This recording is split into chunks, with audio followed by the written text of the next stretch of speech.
Okay, so we're live now, Dylan.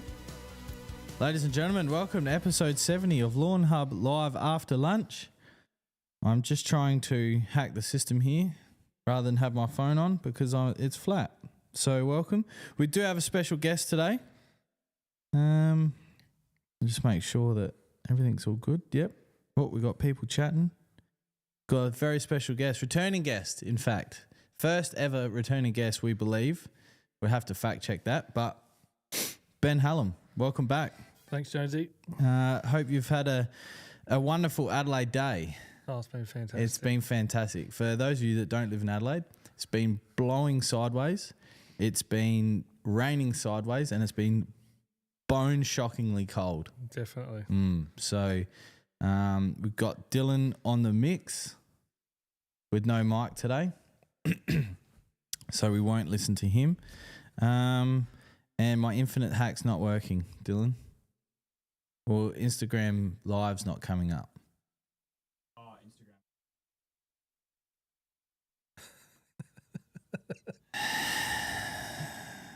Dylan's still working on Instagram, so I suppose anyone that's waiting for Instagram, we're going to keep waiting.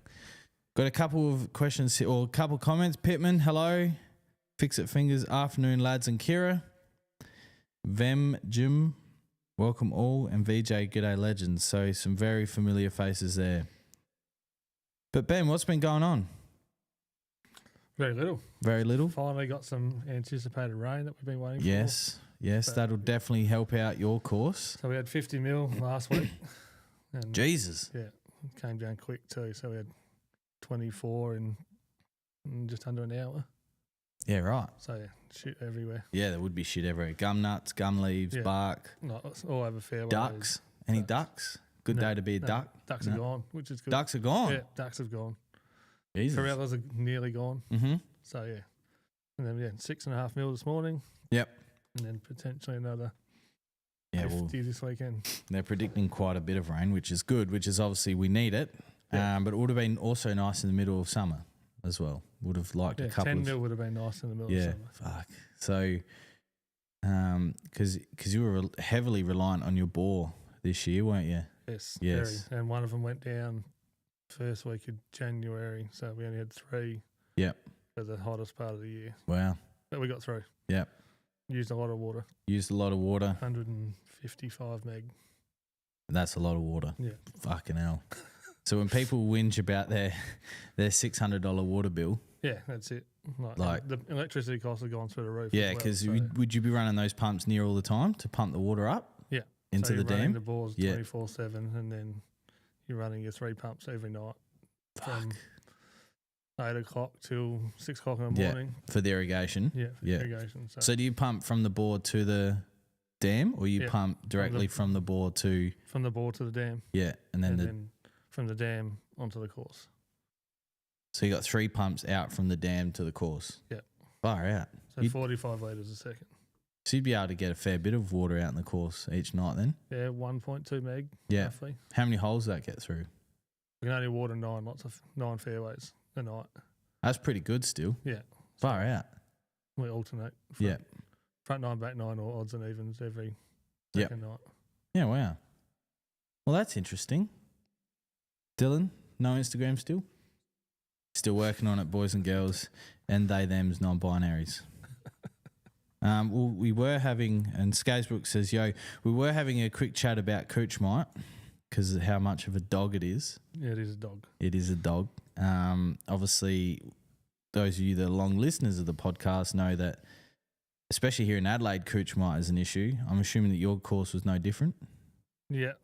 2 years ago, we sprayed it 4 times Fucking hell. at $4,000 an application. Yeah. It's pretty expensive. Far out. Do you see much of it this year? We only sprayed once, Mhm. which was in October. Mm-hmm. And then, we didn't have to spray again. That's good. Thankfully. Yeah, wow. Probably while I was under budget last year. Yeah. Far. And now they'll take it away from you, right? Is that how budgets work? Nah.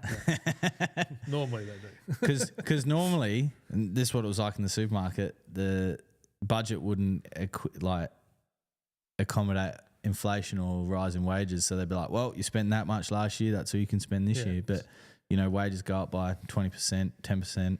cost of goods go up by 10%. The budget actually went up this year, which Okay. was nice. That's good. So it probably went up 10%. Yeah. Which So is good. those of you that don't remember or don't know, but Ben's the superintendent at Teacher Gully Golf Club. It's club, Yeah, not club. course. That's it. Club. Club. Yeah.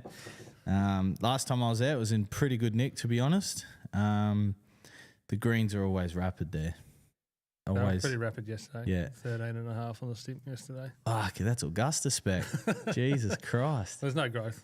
Yeah. It was shut down completely. So, Yeah. and yeah, the colours dropped out of everything. Mm-hmm. It still looks green after our application last week. Beautiful. Which And is then Club Champs, is that all finished now? Yep, all Yep. done and dusted. So that finished nearly 3 weeks ago.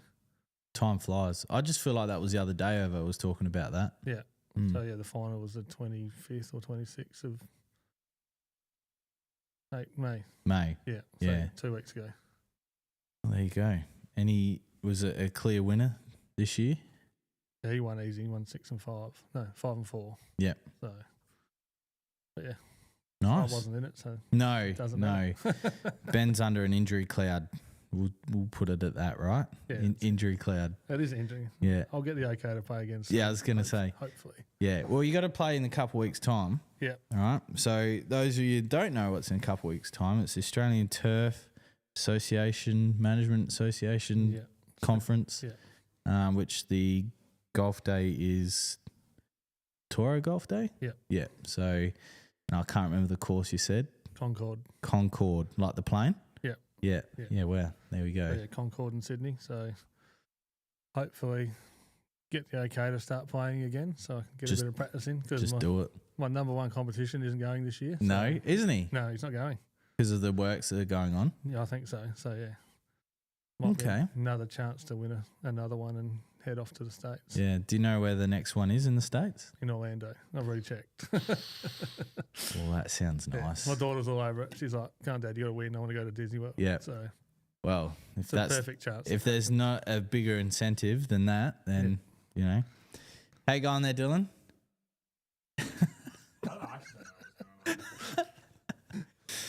It's funny because, excuse me, we as you know, behind me, we've got a new board and we've got the vertigo wall that you would have saw last night on YouTube with the sprayer, the budget sprayer video. But in the process of that, Dylan moved the table and the internet wasn't working. And it wasn't working last week either, but that's what you said? Yeah. But we managed to get it working. We've got the soundboard working. The dirtier, the better. But now Instagram's not working. It's never simple, is it, Dylan? No. It's not like Why doesn't it like the Lawnhub Instagram?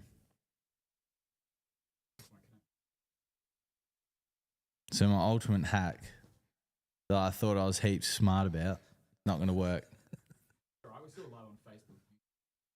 Yes. Other platforms. Yes. But, all right, well, until Instagram's working, I can probably get rid of that. Open up Restream. There we go. All right. Now, what is everybody up to in the comments? We've got a few people watching, not a lot of people commenting. So, Dylan, maybe we need more soundboard music.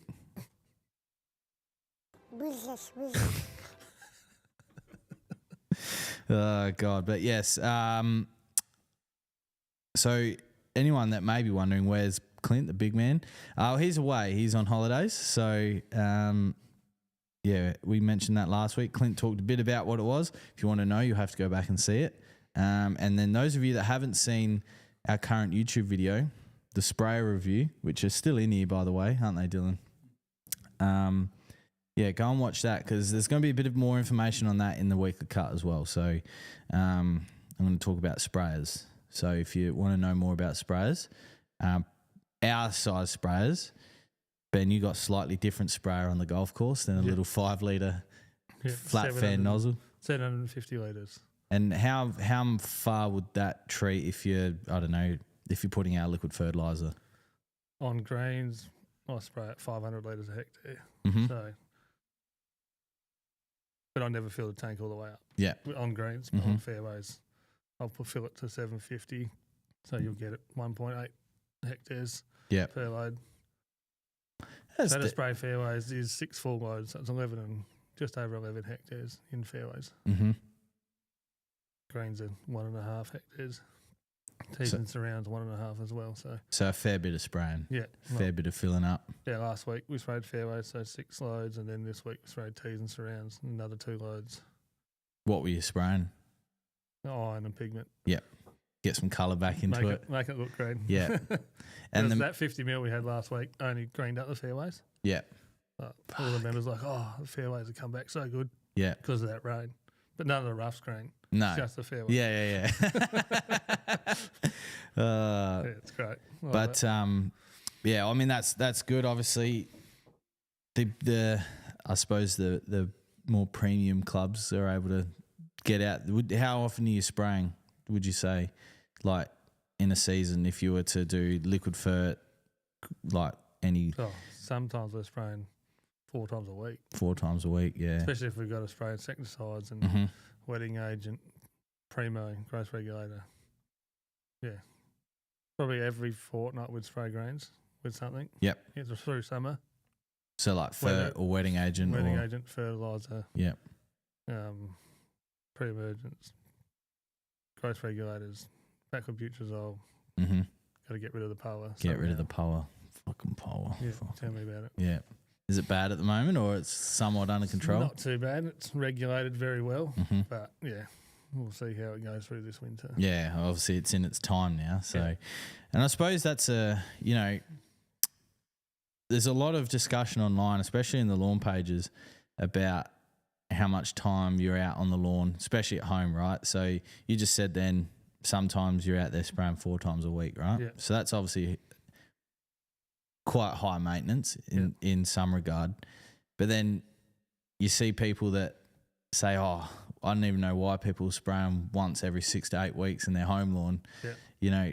It really goes to show that you can put as much time as you want into the lawn, into the turf, as long as you're able to maintain what happens afterwards. Yeah, that's right. It doesn't matter. Yeah. Right? So I was reading a big, massive discussion on one of the pages about, like, someone's like, I calculated putting down like 250 kilos per hectare of N this year, right? And he copped it, right? That's a lot.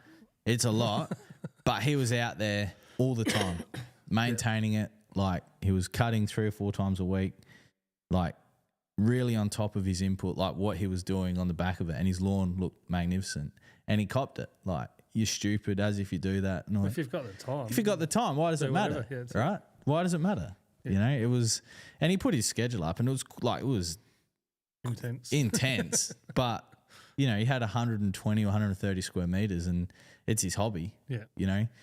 Some people's hobbies are spending 18 grand at the pokies on a year. Yeah, definitely. Who cares what people do? But yeah, it's just funny because, like, you've just spoken about a quite intense regime, but just what you got to do, right? Yeah, that's it. Because we can't spray all our fairways in one day because we can't water it in that night. Yeah, and the timing as well, I suppose. Like, to give it a decent drink for 40 minutes at night, we can only water 6 fairways. Yep. So we've got to split the fairways into thirds. That takes us 3 days just to spray fairways. Yeah, wow. Because we've got to be finished before 8:30. Yeah. So it's got to be sprayed, watered in 2.5 hours. I suppose that becomes very very technical then, doesn't it? Because you want to make sure that, I suppose, the first 3 or 4 fairways are sprayed in before the first tee goes out. Yeah. And then you can still probably water on 4 or 5 if you had to, but yeah. Yeah, so we split the fairways up completely random. Mm-hmm. As long as there's about 400 heads per 6 holes that I've separated. I think one's like 1, 4, 8, 12, 15, 17 is one of them. So they're just scattered all over the place. Yeah, right. And how much would 40 minutes put out, roughly? About 8 mil. Okay, that's pretty good. Still not enough. Yeah. Ideally, you could give them 10 to 15. Yeah. Ideally. Yeah, ideally. Well, you hope that it rains, but it doesn't rain in summer in Adelaide. Not in the driest part of the country, right? No, that's it. Yeah, I I was talking to on the weekend, Sandy Creek, after my round, like he's like, this coming rain, like they've been able to water the fairways all summer for the first time in 3 or 4 years, right? Okay. So no trouble. They dug a new bore, like really good outputs. Like I think they've ramped it up to 9 litres a second out of the bore. Like pretty good. I think the one down the bottom was getting 3 to 4 litres a minute, like struggling, not keeping up. Yeah. But this new one's like triple the output. And he was saying that mowing the fairways all good, but the rough died back. Yeah, so our rough's non-existent at the moment. Because at the start of spring we had a rough for the first time. Ever since doing work experience there in 2010, it's the first time I remember seeing a rough. Yeah, okay. But that'll just die back in the summer because there's no point. Yeah, it's a waste of water. But no, hopefully, I mean, the water gets to where it needs. Obviously, the farmers as well. There's a big outcry for the farmers at the moment. So hopefully they don't get too much that it washes shit away, but they just get enough consistently that it's able to precipitate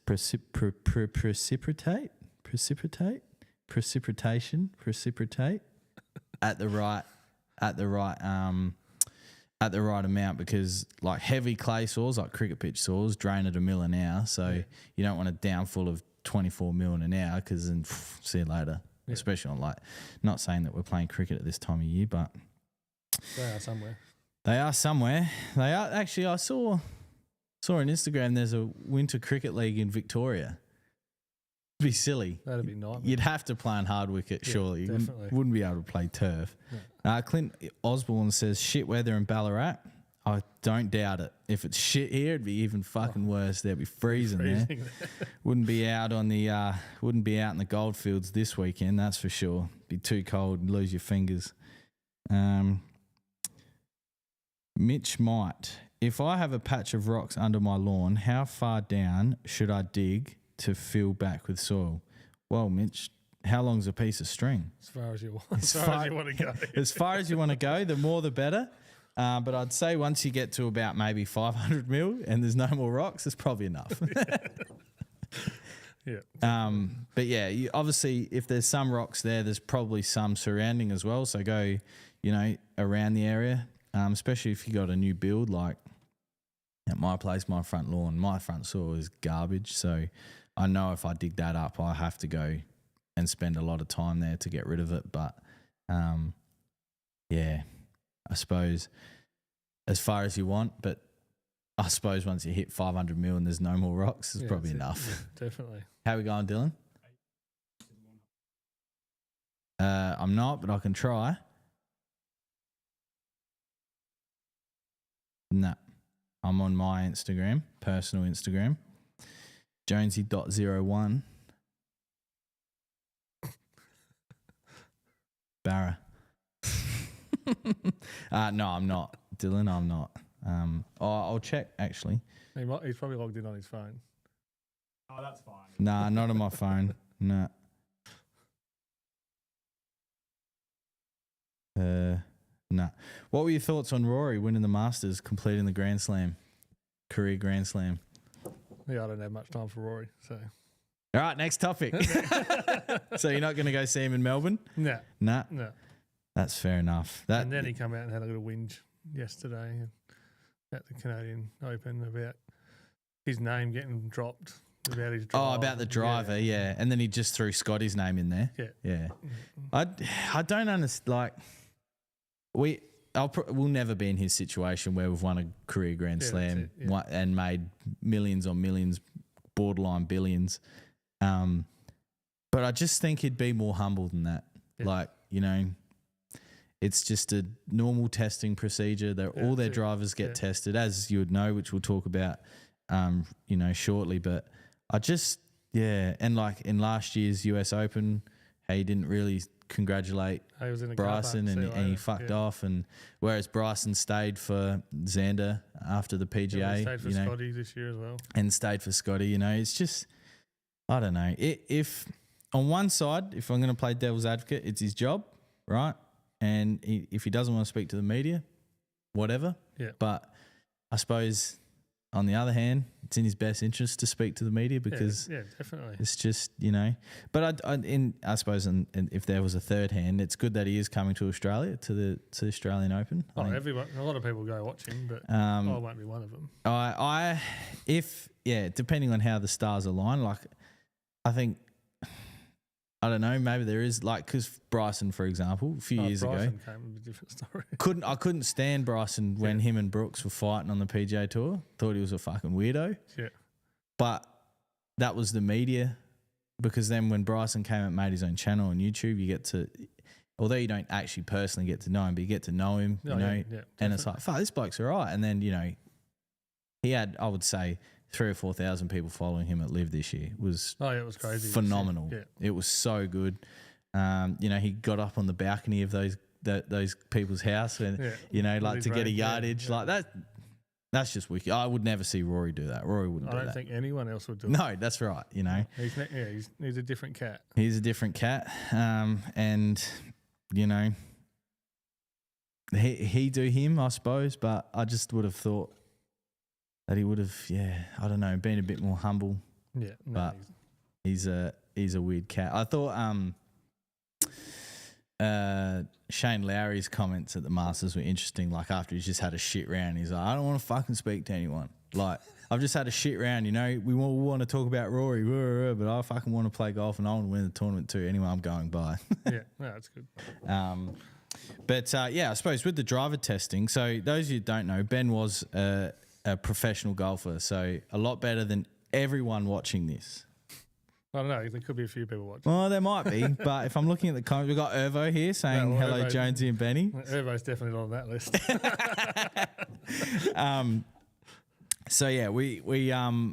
We touched on it briefly, and we could have continued to talk about it. So I suppose equipment testing, was that ever part of your? I suppose. Did you ever experience equipment testing? Never. No. No, that was 20 years ago. Yeah, so I suppose the equipment was a bit different back then. You didn't have the, I suppose the driver technology. I say technology because they're all the same at the moment, but, Yeah, back then it wasn't like it is these days.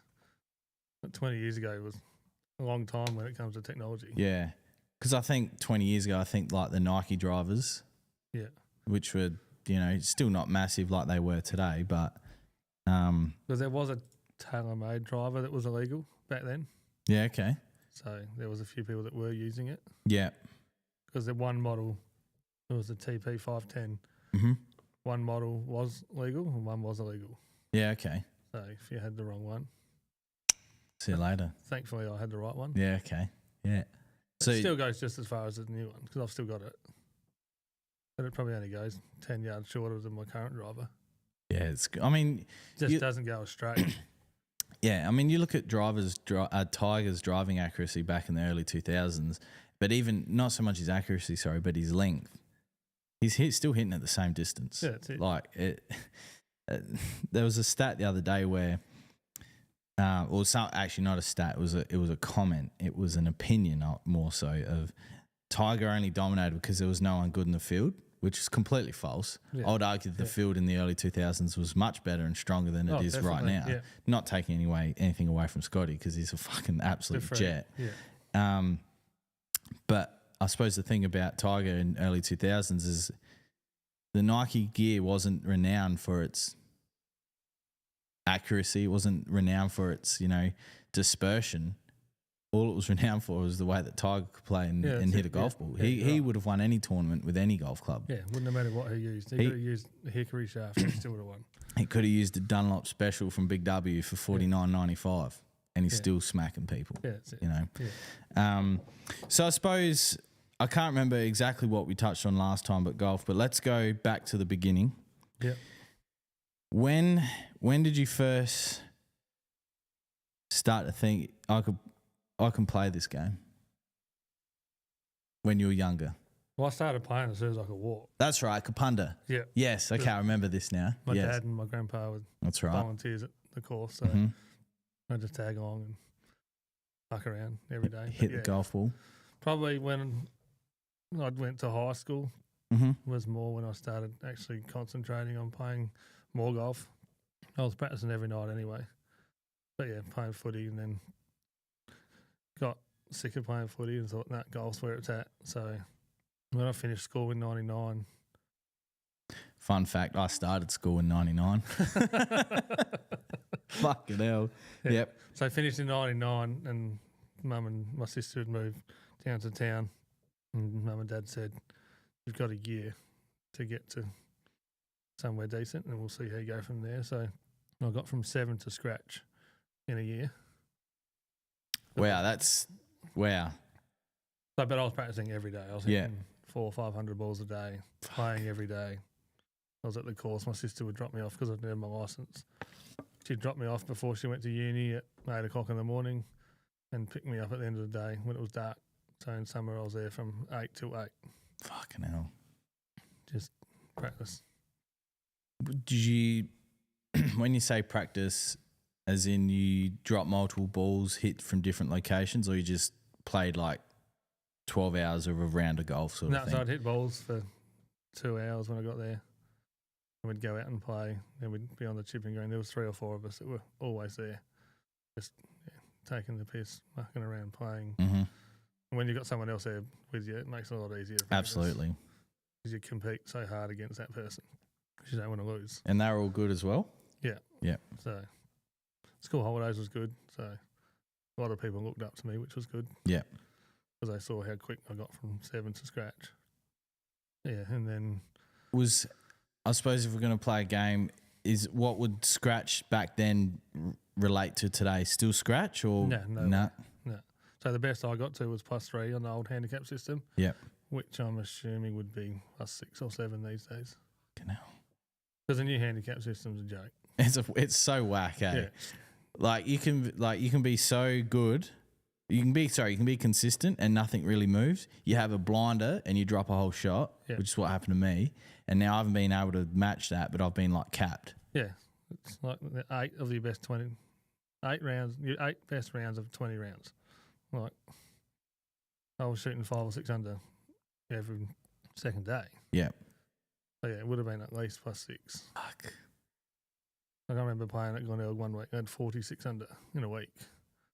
Jesus Christ. I don't even know if I had 46 birdies. So, yeah, in 7 days, I played every day, 46 under. Fucking hell. So I had 9 the first day, 8, then 2 6s. So I'm like,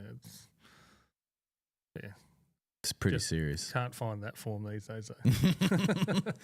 Well, I suppose you could, they say you find your own form, but, there's guys. If I practiced, it might be a different story. But like Ricky Fowler, for example, he would practice golf every day and he hasn't been able to find his form that he had 10, 15 years ago. He is. But wow, that's a phenomenal stat. I went to Lady Bay with one of my mates, Nick. We played skins. We played 36 holes. I made 16 birdies and an eagle. And I think I won like 45 skins off of it. He still goes off about it today, and that was 20 years ago. That's phenomenal. Jesus Christ. Yeah. So pretty serious. Yeah. Dylan Butler, good darts. You know Dylan? No. He's a really good golfer out at Sandy. If I could putt, I probably wouldn't be sitting here now. Yeah. And, I mean... If I could hold more putts, I wouldn't be sitting here now. If you go from one extreme, obviously, Augusta is about placement off the tee and putting, right? And I don't think putting... If you can putt anywhere in the world, you'd save shots left, right and centre because if you can guarantee 2 putt and a few 1 putts in there. Yeah. Yeah. But I'd remember shooting even par and hitting 16 grains. That's how bad my putting was at that time. Yeah. See, I'd be happy with that. Not when you're trying to do it. No, that's what I mean. And that's the difference between, someone very good and someone that's off single figures. Like, some days it works, some days it doesn't. But then, like you said, you're practicing every day. Yeah. You want to... When you're grinding on a putting green for 2 hours a day and it's not working. Yeah. And you start to contemplate life choices. Do you think there's much technology amongst putter heads? Or do you think it's more feel? Or do you think everyone's different? These days there is. Mm-hmm. They've gone to the lab putter, which is a zero torque, and everyone else is bringing that out now. I haven't tried one. Yeah, I'm leaning to get towards trying one. When because I'd never seen a lab putter in real life until we went to America, and they had them at one of the golf stores there, Dick's or whatever it was. Dick's Sporting Goods. Yeah. They had a big putting green, like a fake one, obviously, but then they had a lot of lab putters, and fuck, they look odd. They look weird. Royal Adelaide got them in the shop there. Yeah, okay. And I saw one when we played there before the golf day, and I'm like, not convinced of how they look. And I had a few putts, and they felt like a putter. You know, but again, I'm not at that level where. But if I could pick up a cricket bat, I could tell straight away whether it was going to be a good bat or not. Where putting for me is very hit and miss. So whatever you feel comfortable with, I guess, because some blokes have used the same putter for 30 years. Yeah, well, Tiger has. Yeah, I change putters every 3 weeks. It's more than his underwear. So I was changing putters all the time just to try and find something I liked. And then the one that I was shooting all the good scores with, I got a bit angry one day and snapped the shaft, and it was never the same since. Yeah, okay. It ended up in the pond next to the 13th green one day. So I had to go in that afternoon and fish it out. Oh, so you went and got it, yeah. Yeah, right, okay. So, yeah, wow. When you say, like, you're grinding, obviously you're grinding like anyone would, I suppose, in the gym or whatever, grinding on the range. Was there drills that you would do, or was it more so? I had my coach back then, so we would work on 3 or 4 drills. So I'd hit 5 balls with a drill and then hit 5 normal. So I'd probably hit 40 balls in an hour. Yeah, okay. So that was a drawn-out process, whereas these days I'd hit 40 balls in 10 minutes. Yeah. So sort of like game simulation, like take your time, do what you need to do. So, the last 20 balls on my practice session would always be about playing the first 10 holes at Glenelg. Yep. So that's where I did all my practice. Yeah, well, I mean, it's a lot different than going out on a Saturday morning, hitting a few balls and then off to the first. Well, these days I'd come straight from my office, get changed, drive to the car park, walk to the first tee. Yep. And wonder why I'm 4 over after 5. Yeah. Yeah, fuck. That's, yeah. So you went to the States as well? Yep, 2003. I went to college. Yep. In North Carolina. So was that, so college is separate to Q school? Yep. Yep. So college is, amateur based. Mm-hmm. So that was interesting. Yep. So most colleges only have 10 players on their team. We had 17. Yeah, right. And I didn't know that at the time, so I wasn't guaranteed. I got a scholarship, but I wasn't guaranteed to be on the team. So we had to have a qualifying to get onto the team, which was, for me, coming from Australia, I'm like, this is a long way to come. Yeah. To potentially, all I do is study and not get to play. So you made it, obviously. Yeah. It wasn't looking great early. Yeah. It was 12 over through 5 rounds. It was 7-round qualifying. Fucking hell. And like, on difficult courses or just... Well, one of them was pretty simple, but then our home course was tough. What was there? What was the turf makeup there? Cooch, Bermuda, Poa. So it was similar to here. Yeah, and what were the greens? Poa. They were Poa greens. Yeah, fucking Jesus. But North Carolina's cool enough, so you can get away with it. So, but I think I was 12 over through 5 rounds, like 5 shots back, and I ended up winning by 6 shots. As in the whole thing? Yeah. Well, one qualifying. Yeah. Which got me on the team for the whole semester. Yeah. So I think I shot 65, 66 in the last 2 rounds. That's good going. Yeah. To get me back to 1 over for the tournament. Turned it on. Turned it on. So let me just see where you say North Carolina? Yeah. I want to see where that is in the map. Southeast. Oh, yeah. A couple of states above Florida. Yep. So in the transition zone. Yeah. Big word. That is. Gawler. Hashtag the Gawler. course, I don't know if you can Google the course. Old North State was our home course. Old North State. There we go. Oh, there was a massive lake left to 17 and 18. Oh, my Lord. Yeah. What a beautiful course. Yeah, it was fantastic. That's probably still my favourite course that I've ever played. And I've played Sawgrass. Yes, I remember that now. I think that's the best I've played. This course is stunning. Yeah, it's unbelievable. And that was our home course for college.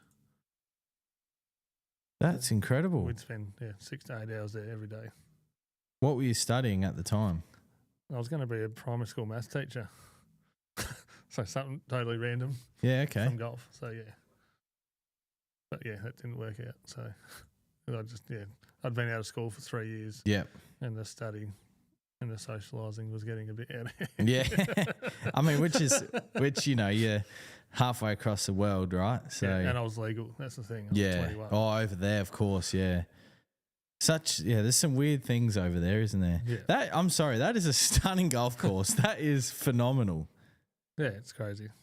That I'm assuming that green by the clubhouse. Oh yeah, we can do that. Yeah, that's 18 green. So it's par 5. That lake runs all the way from the tee to the green. So like 18 at Sawgrass, which is the left there, and then except you got some bunkers here. So is this an attackable green in 2? Yeah. Yeah. I used to hit 3 with 5 on. I just hit 3 wood and 5 on 20 years ago. Yeah. 20 years ago when I used to hit it out of my shadow, not like these days. Fuck, look at that. But yeah, 17 is like it's similar to an island green. Yeah, there you go. That's 17 green, 18 fairway. Yep. So if you lay it back far enough off the tee, it's actually a shorter shot than if you hit it further down the fairway. Yeah, because you have the angle. So there's no point hitting driver. Yeah.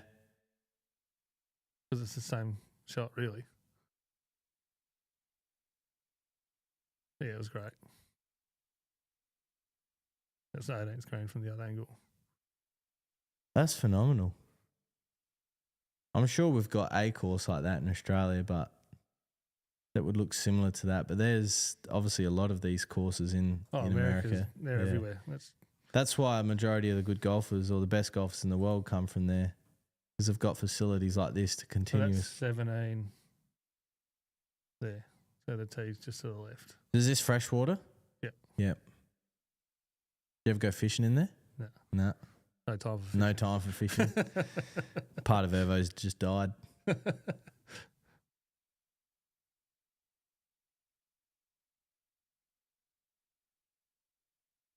can't remember what hole that is. No, it looks fucking... But I know it's only a little knockdown 9-iron. I remember that much. Yeah. No idea what hole it is, though. AT&T. So they must have held some tournaments there. I know they have college Yeah. sectionals there, so everything gets sponsored these days at college.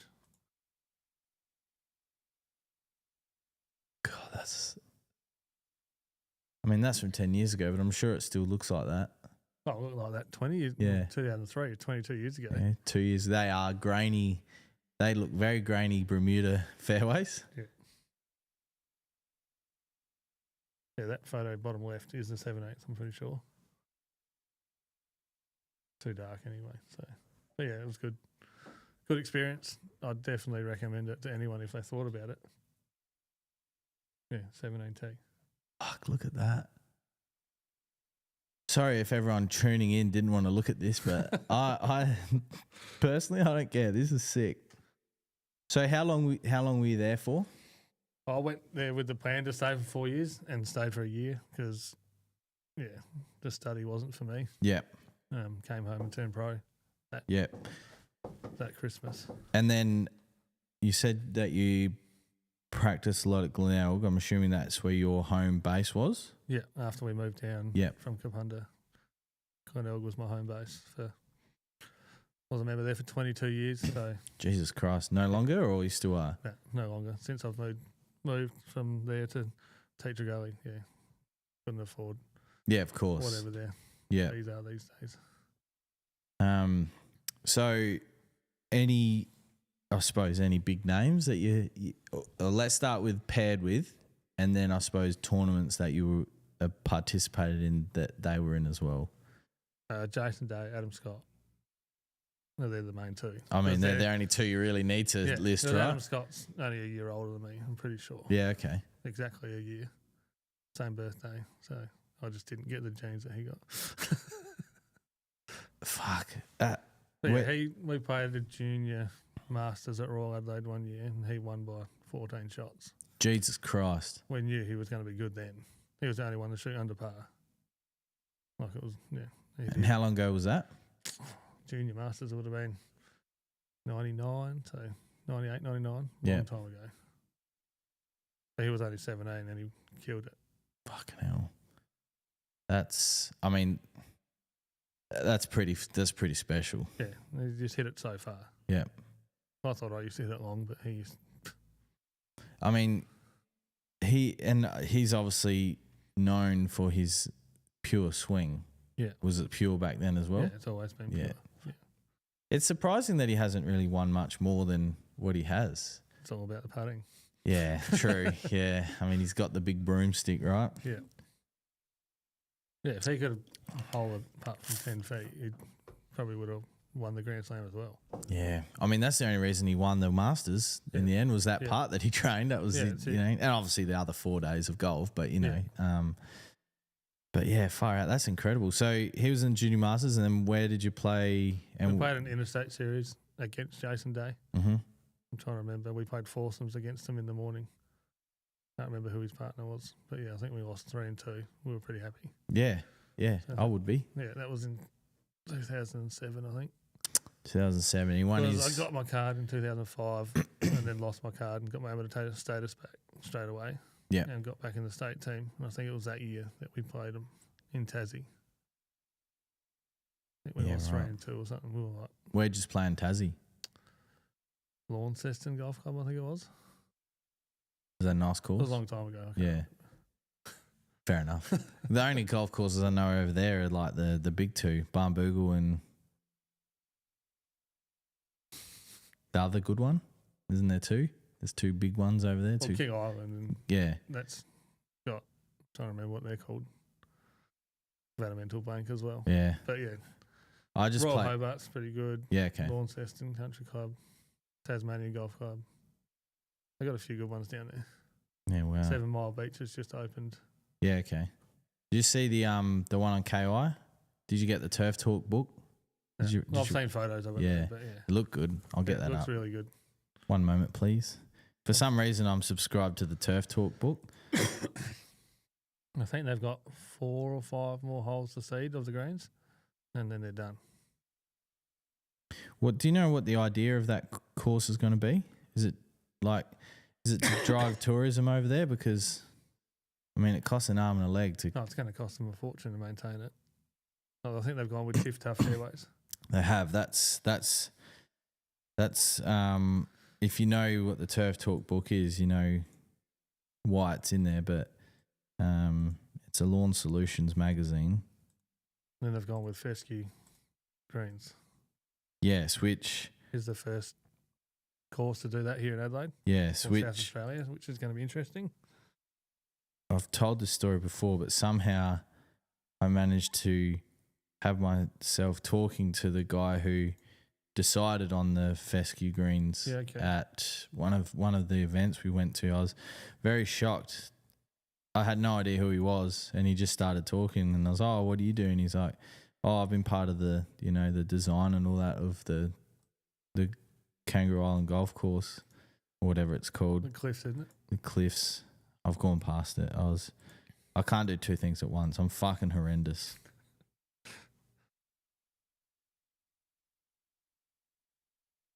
Where is it? I don't care about the new Buffalo. They're all the same. I've obviously read it somewhere else because it's not in Turf Talk. I want to get it up now. I want to show everyone. Yeah, I haven't seen it. I think you even show me.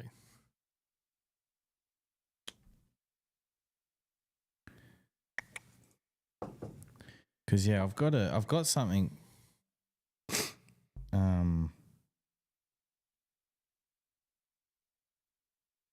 I've got a voucher for Kangaroo Island, but I can't to take the van over there as well. It's going to cost me a fortune to take the car and the van. But yeah, so this is all tiff tough. Like it's pretty special views. See the salt rolling in. So I'd be interesting to see how much of an impact that has. Yeah, definitely. I was reading the article and it said that Tiff Tuff's salt tolerance is up there with one of the best. But like obviously the undulating fairways, it's obviously growing in still. So some pot bunkers. Thousands of kangaroos from what I've heard. Thousands of kangaroos. And then that's the same image from the before. So, I mean, it looks nice. Yeah, the views are fantastic.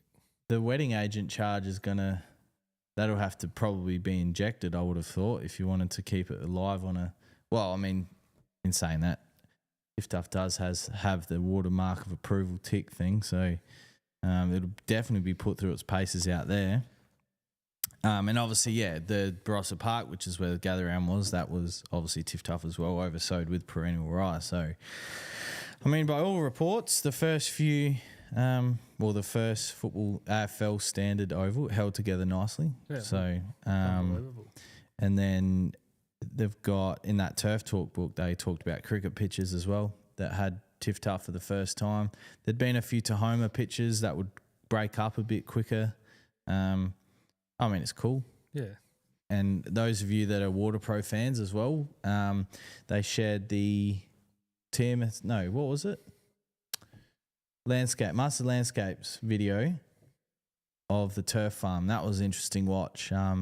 They talked about the challenges they have out in the turf farm, how they have pretty much scrapped Sir Grain zoysia because, although it looks good when it's established, it takes ages to establish and people weren't installing it correctly. We've got 1 square metre. On the course or? As a trial, but it doesn't grow. Well, there was that zoysia at Nudgee, remember? Yes. Around that green. Yeah. And that Barb, was it Barb that we played with? Yeah, she was fucking slagging it off. She hated it, remember? Yeah, it was around all the bunkers. Yeah. It was horrendous. Yeah. I mean, it looked nice. It looked great, but it was dark green. Have you seen the rough at Oakmont? Yeah, I was watching. I don't know if you've watched Bryson. Yeah, yeah, watched it. I watched it last night. We watched it at Smoko today. Yeah, it was pissing down. So no better time to watch it. But that was like he played good and shot even par. Yeah, birdied the first, and or the 9th or the 10th, sorry, which he started on. Clint Adams says, "Afternoon, gentlemen. Afternoon, Clint. Hope all is well, mate." Oh yeah, I've actually got a message for you. Oh, I got mail. Oh, Jesus, I didn't have Teams up, Dylan. My God, you sent me all the stuff. Thanks, man. It's going to be interesting next week. So. Yeah, I mean, defending champion, completely different course. Yeah. Polar opposite. Like, obviously at Pinehurst, dry. The Bermuda really dried out and really, like, ran through the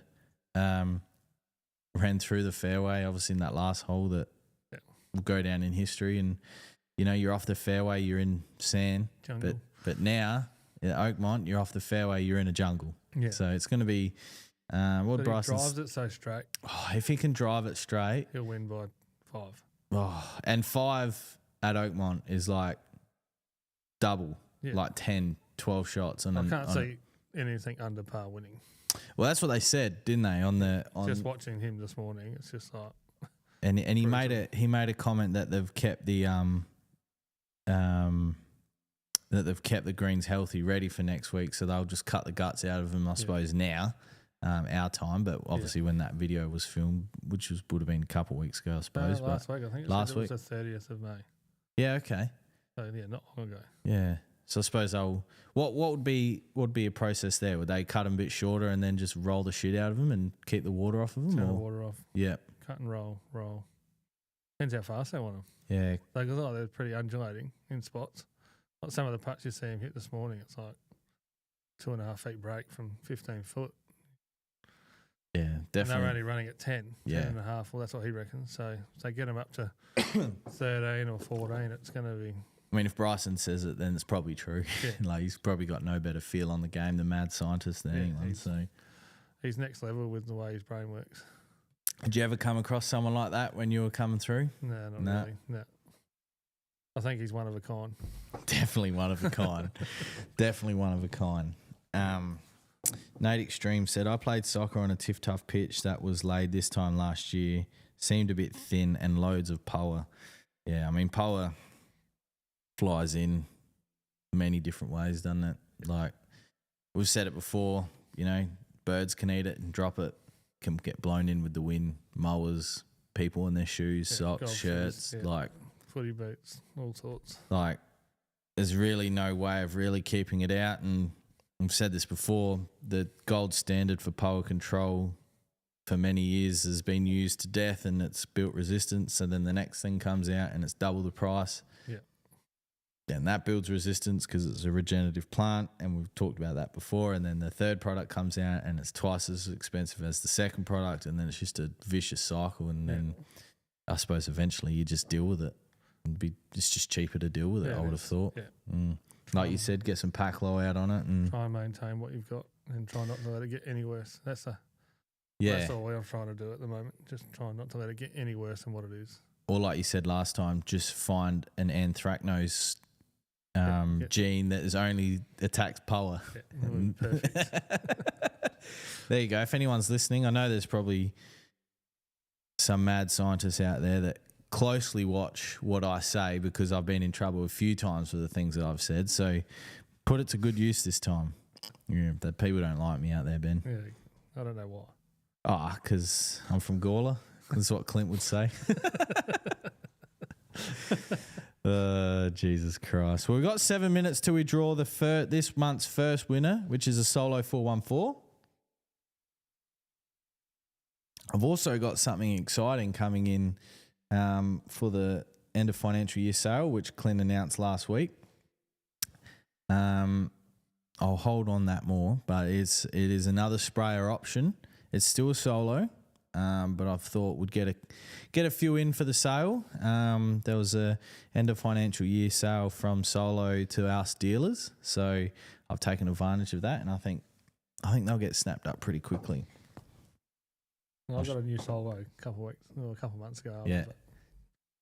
7-litre battery backpack. It's fantastic. 7 litre? 7 or 7.5 litres. Yeah, okay. It's great. It's not too heavy. Yeah, I was going to say that's the main reason that sparked my interest. I might have stepped on your toes there, maybe. So no, it's all right. No, it's not a 7. No, this it is a 10 litre. The one we've got. What's going on here? Hi, bye. Said, man, haven't gotten out this year. Feels bad. Okay. Bryson's got his caddy rolling balls down the green at midnight. Face blue smiling, face blue smiling, face blue smiling, pre-recorded. Is this podcast pre-recorded? No, it's not. It's live. No, definitely not. And La Marvelous says, Lawnhub, what the fuck? That is wild. That is wild. That is what we're here for. The wild times. So Instagram's a bust today. That's not my fault. Yeah, I wonder why. Would that have something to do? Maybe. I'll message you my thoughts, Dylan, rather than saying it out loud.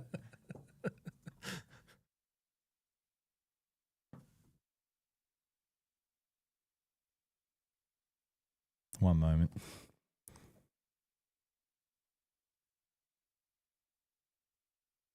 Like, and it's picking up his phone.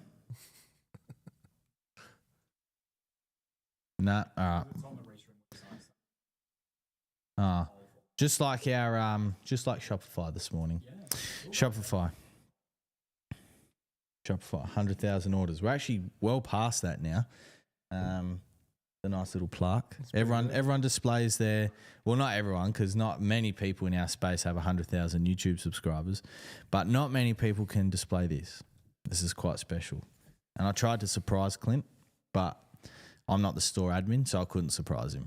Yeah. So I ruined the surprise by saying, Clint, can you just please respond to this? But what are we at the moment, Dylan? 119,000. So slowly approaching 120,000 orders, and that's phenomenal. And we couldn't have done that without the great people at home. So, and maybe at work. Might be people at work watching this definitely on the shitter, Is a long weekend Australia wide this week? So. Yeah. Yes, it is the King. Is this the first King's birthday or the second King's birthday? Second. Has the Queen been dead that long? Yep. Rest her soul. Rest her soul. What are your plans this weekend, Ben? Not a lot. Are the Bombers playing? Fuck the Bombers. That's I'm funny. meant to be going back to Kapunda tomorrow. Catch up with some friends. Yep. Family friends out there. You go walk the golf course or nah? Yeah, so we'll just go out to their farm, and get a bonfire going and talk shit. Yeah. And then think we go to watch the Thunderbirds on Sunday. Yeah, okay. Yeah. And then do nothing on Monday. I meant to work Monday morning, but I might just go in and check the greens. And Yeah. with the forecast for the weekend, they might be too wet to cut anyway. So It's ridiculous. It's like we spoke about before, obviously it was such a dry summer, but we've had like no rain and then all of a sudden, rain. 65 million a week. Will that fill up majority of the dams and the streams around the course? Our dam's full. I've started injecting water back into the aquifer already. Oops, sorry. Yeah, so I've started injecting water back into the aquifer already. Yeah, okay. So the dam was full. So I've put in 1.5 meg already. And does that credit against what you've taken? Oh, that's good. So whatever we inject from the 1st of July to the 30th of June, we get on top of our allocation the following year. Well, that's good. Yeah.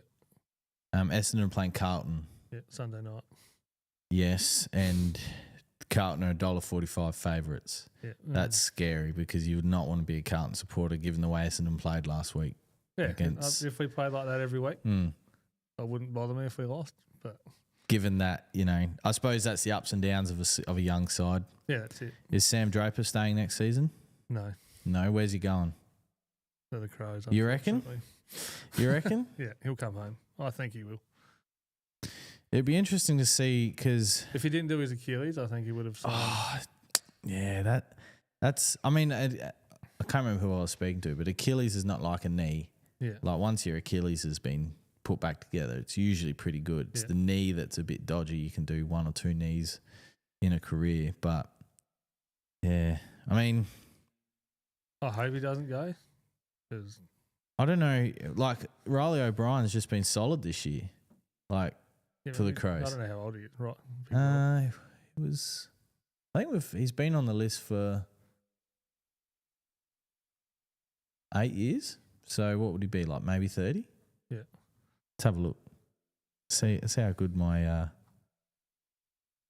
here we go, players. I reckon he'd be 32. Here he is, Riley O'Brien, 29. 29. Yeah, but he's studying to become a doctor, and he needs to finish his degree in Melbourne because it's the only university that does it. Do a trade. Yeah, so maybe, or maybe because we also want Wanganeen Miller as well on the half back from St Kilda. Yeah. So maybe we can do like a big deal. Yeah. All of them can get together because TDK will go to St Kilda, so then that brings in Carlton to the deal. So maybe we can do a big deal between the 4 clubs. An 18 club deal. Yeah, and just then Harley Reid can come to the Bombers. Yeah, well, fucking hell, I don't think he's worth $1.2 million a year. I don't not really. Yet. I would argue that there's not many players that are worth that much, to be honest. Like, not at the moment, no. If he was getting 30 and kicking 2 goals a game with six tackles and 8 clearances or something, fucking oath. Yeah, like Chris Judd and Gary Ablett, but, yeah, I don't know. Well, Matty Rao wants to come back to Melbourne, supposedly. That'll be big. Yeah. Because what have I done here? Here we go. That'll be big because, that'll leave a gap at the Gold Coast. And I suppose that was always going to be one of the biggest issues with the Gold Coast good players is keeping them because that's right. Gold Coast or Queensland isn't really much a football state as such as like a Melbourne is. Yeah. So Tassie's going to be interesting if that eventually goes ahead. They've had to pull their election I think. So it's all I was listening to the footy show on the way to work this morning. So now Dylan's looking at me because it's 3:01. You're a minute late. I'm a minute late. Fire me. Get rid of me. Okay. Google random number generator. The most trusted source of number generatings in the world. All right. What's the first number, Dylan? 118. Sorry? Is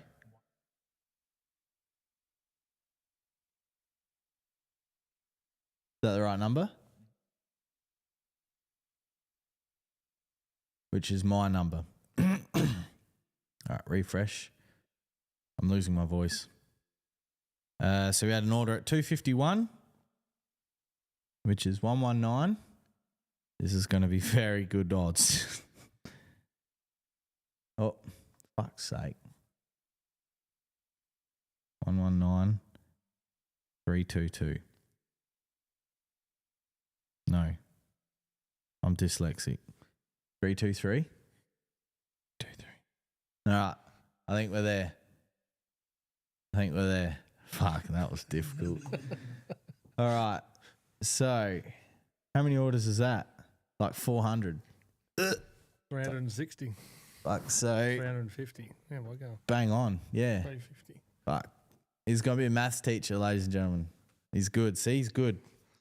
Was going to be. Well, maybe you pulled the pin too early. Maybe there's second life. Yeah, that's tough. Okay. All right. All right. Ready. First solo 414 winner for the month of June. I could probably just scroll down a little bit. All right. What is it? 119 134. Where's the clapping, Dylan? There we go. Oh. So what do we say? First name? Oh, you're joking me.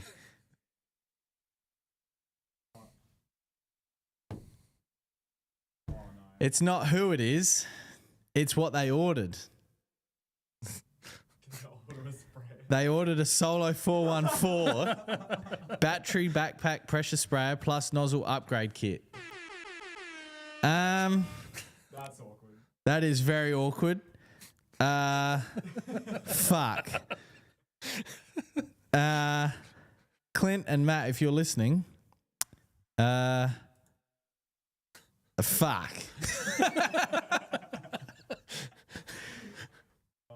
That's never happened. That has never happened. I promise, it's never happened. It's me. It's not you. That's actually incredible. Well, congratulations, Andrew M. from Queensland. We're gonna have to. I don't know. I don't know what we're gonna do. Yeah. Maybe we can see if the's any other stock that you might need. We'll work it out, but we'll record this, and that was fuck. That's incredible. That's honestly that's. I suppose we've given away stuff before that, like ultimate spray packs and roots and shoots, and I suppose they're a bit different to a sprayer, right? You can always have more product. You might not necessarily need 2 sprayers, so. Yeah, you could palm it off to his mate. Yeah, Andrew, we'll be in contact. We'll have something sorted. That's incredible. That's somewhat made my day. There we go. Get rid of that. We'll go back here. Bont is worth that much. Bont is in very good form at the moment. Bont is a gun.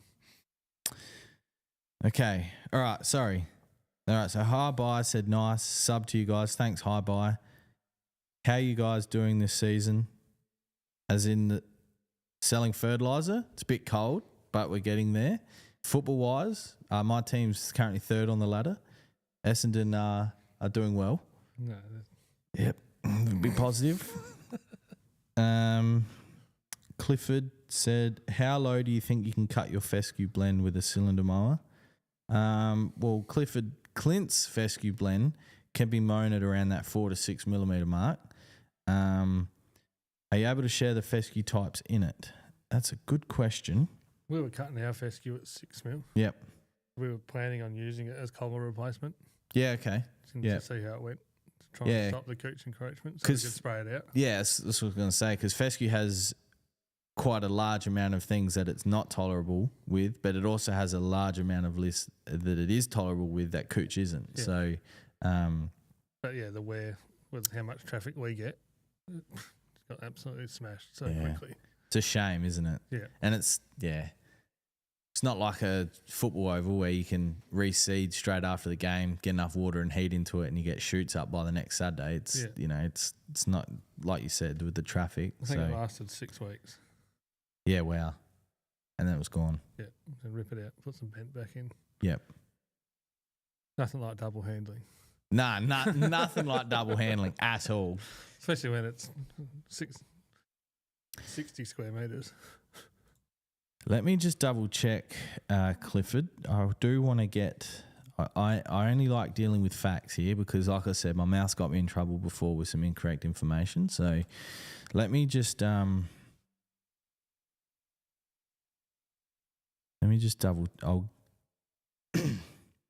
definitely losing my throat, my noise, my fucking Jesus, my voice. How am I going to go at the footy tonight screaming? No, you won't need it tonight. What, you think the Crows are going to get done easy? No, I think it'll win easy tonight. You reckon? Yeah, I don't rate Brisbane very highly. Okay. I don't know. Collingwood, unfortunately. Well, the Crows did put it to them at the G. Yeah. The closest team really to get near them at the G all year, other than Geelong, who obviously beat them. But we gave them a shake for half a quarter. Yeah, at the Boxing Day. Yeah. Anzac Day. Anzac Day. Sorry, yeah, Anzac. Fuck, I'm telling you, I can't do two things at once. I'm fucking useless. I can't. I've just lost it. I've lost the plot. All right. I've got it now. Here we go. All right. Here we go. All right. So the seed blend. So it's a mixture of chewing red and chewing's fescue, creeping red and chewing's fescue. I mean, it looks nice. Like Clint's does look nice, but like you said, it's, I suppose, the wear tolerance, and it's not one of its key features is, wear tolerance, but as you said, provides the ability to chemically remove other grass species as well, obviously with its endophytes, but obviously chemical options you can use to get rid of the Cooch and the kaiku, but you wouldn't have too much kaiku on your course, would you? Yeah, it's coming in more and more. Yeah. It's not too bad. Are you finding it's like becoming resistant to stuff, or you just... No, we only use Monument and Drive. Yep. So it does a pretty good job. Drive, quinclorac. Steer, whatever they want to call it these days. Same. It's such a commonly used herbicide in America, quinclorac, but here it's like a taboo word. Yeah. Especially in the home market. My God, do not mention on any of the pages on the lawn pages for the home market. Oh my God. But yeah. And that does a pretty good job. Yeah. It smokes it, yeah. Well, it's supposed to anyway, yeah, right? Yeah. When they're mixed together, it's pretty hot. Yeah. It touches the Cooch up a bit as well. Yeah, okay. And then it just colours it. It comes back pretty quickly. Mm-hmm. Yeah, the kike's non-existent. All right, so Clifford. So it's a chewings and a creeping. Red, yeah. Merlot and another style. Because there's sheep and hard fescue that you could probably make. Yep. Because we put all four together. There's sheep and hard fescue with the creeping and chewings. Yep. And that produced really good surface. Mm-hmm. Just, wear wasn't great. Would they... What? But when you're cutting it at 6 mil. Yeah. What happens when you put in a green then? Are those just different cultivars or? Yeah, it must be. It's got to be, right? But it wouldn't... I don't think I've ever played on a fescue green, to be honest. Have you played Barnbougle? Nah. No, never. Matt has. Yeah. Ask Ervo. Ervo, if you're watching. I'm just more so thinking, would it be more of a grow in and roll sort of green rather than an actual like double cut and roll, whether it's more rolling so it's all, I don't know. I can see it being at 2 or 3 mil, but I also see the stress that especially on KI with the wind. Well, Barnbougle would be the same. Yeah, true. Yeah. I suppose you got the cool down there as well, but you still got the wind. So I don't know. Well, they obviously do it, so they obviously know what they're doing. Yeah. Excuse me, losing my sound.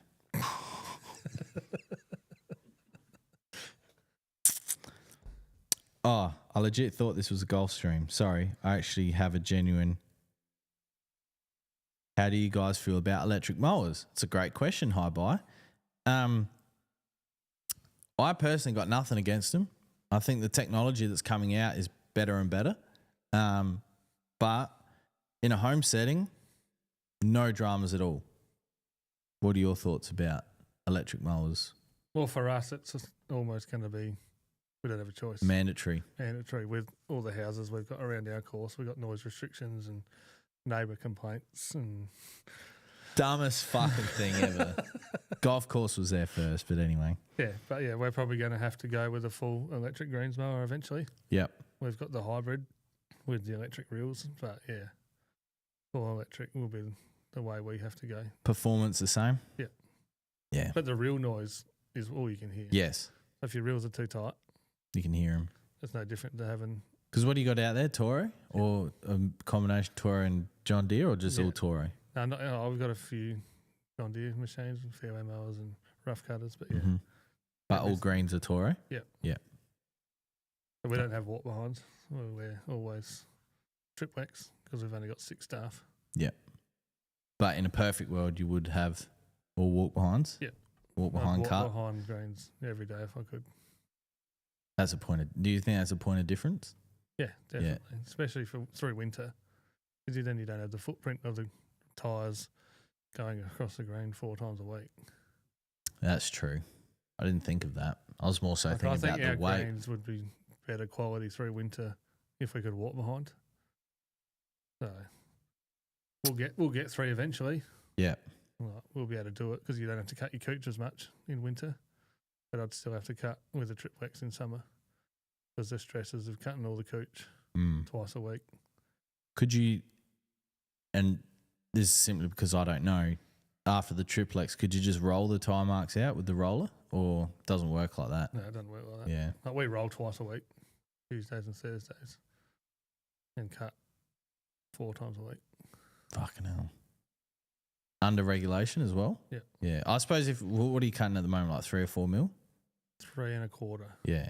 It only went up last week from 3 mil after the club championships and raised the height 1/4 mil.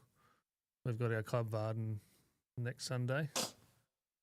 So once the mechanic gets back from leave, we'll go back up to 3 1/2, maybe 4 by the end of winter. We'll see. And what's that for? To protect the turf over anything else, or to retain colour? No, just protect the turf. Mm-hmm. Try and get through winter with some grass left on the green instead of mud. Yeah. I don't think I've played Teacher Gully in the winter. Winter. Okay. We got less than half a catcher off the whole course this morning. Yeah, right. So they've shut down. Fucking hell. And then so when you're cutting 1.2 hectares and you're only getting half a catcher per, or 3 reels, so you're getting probably a full catcher off the whole course. Yeah, fuck. Not a lot. No, that's not a lot at all. Considering like I got a third of a catcher of the ryegrass out here, that's gone bunter. 50 square metres. What do we on Google Maps? We calculated roughly 130-ish. Oh, don't look that big when you drive in. Ish. Yeah. I loosely use the term ish, and I do that because when we mix stuff, I do 130-ish because I don't really know. You got to get the wheel out there then. Mate. I do need to get the wheel out. Or when Matt's got the GPS here next, we can just... Done. And then we'll get an actual. Maybe we'll do that next time the GPS is here. And then the tree might mysteriously disappear. Yeah, that'd be nice. Yeah. We actually got some good stripes this week, didn't we, Dylan? You can't see them anymore because of the 400 millimetres of rain that we've had and the wind and the debris and the half the sandcastle that's blown in from next door. We got a wedding area at our place and we put fescue and ryegrass in it a few years ago. You could see them any time of the day. You can see them at night. Your stripes? Yeah. I'll get a photo for you. All right. Then you can send it to me. I'll get it up on the screen. It was next level. And I made a bit of a mistake with my calculations for my knapsack. Yeah. When I put iron out. A bit too much iron? Instead of going out with 200 grams. Yeah. I went out with 2 kilos. Yeah, right. So I'm working it all out. I'm like, yeah, it's great. 2 kilos, perfect. But oh my God, we've missed a whole lot of fucking questions. I'm so sorry, guys. We just started talking shit. That's standard. Yeah. So Nate Extreme said, can confirm fescue doesn't like foot traffic. Fucking wallabies keep on stomping mine to death. Hi, bye. Just want to say I'm loving the stream. Thanks. Hi, bye. Nate Extreme, Dogs lost to Collingwood by like 10 points and a minus 20 odd free kick differential. It's been ridiculous this year. The umpires, even though they have now split the hierarchy of control. So we'll see how that goes. Riley Brannock. Sorry, Riley. But I don't. Jonesy, I'll send them both to you. Yeah. There's some really good questions here.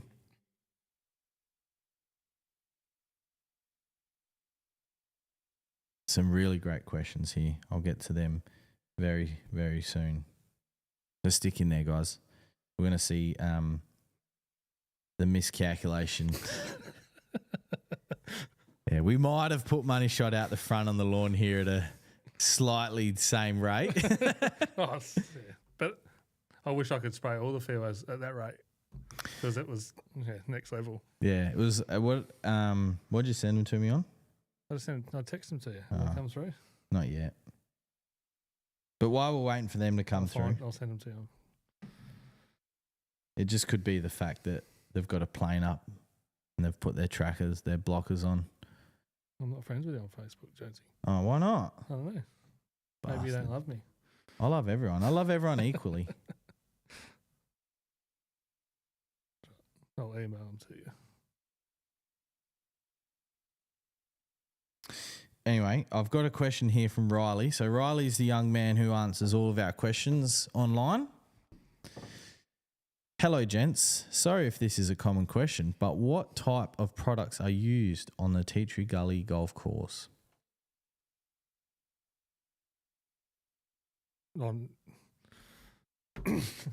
At this time of year. Sorry? At this time of year. At this time of year? Yeah. So I'll go out with a liquid or granular that is water dispersible. So yeah, okay. SG bent grass, it's called, made by Simplot. So it's only 11 kilo bags. I think it's 26. I don't remember what it is, 26, 3, 14 or something. And that 26, 3, 14 is like a pretty standard analysis on the course in terms of like MPK? Yeah. Yeah. And fairways 23, 2, 13. I think that's what you guys. Yeah, we're at 25, 0, 10. Yeah. So very similar. Yeah. So I'll go out with 2 bags a hectare. Yep. This time of year, every 3 weeks. Mm-hmm. Just to keep them ticking along. But I only put it out on Monday and it hasn't kicked in yet. Well, it's been too cold and we got 13 degrees on. Oh, Wednesday we had the biggest frost. Wednesday was unbelievable. Yeah. And I suppose. But that's really it this time of year. Yeah. So just some liquids. Just some liquids on grains. But yeah, nothing too serious. Because all the hard work would have needed to be done a couple months ago, like feed up the Cooch, get it ready, get it built. But the Cooch was looking really good. And then the frost. I went on holidays and come back and it was white. It was. Yeah. And I mean, we had a lot of frost when I was away. And that's important to note because you can put as much input as you want into your warm season variety of grass, but as soon as those frosts hit and if we get back-to-back frosts, game over, isn't it, really? Yeah. What's your email address, Jonesy? Adam at Lawnhub with an L.com.au. There used to be a button that Clint used to click and it'd come up on the screen. Remember that, Dylan? That's all right. You weren't listening to me. I get it.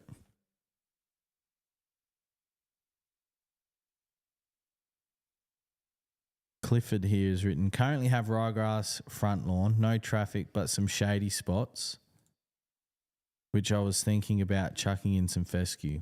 Definitely worth a shot. Some fescues have some better shade tolerance than others, but fescue is more shade tolerant than ryegrass, but it's worth giving it a shot. There's some really good websites online that will sell you a kilo bag, which is probably all you need for a little area. You don't need too much.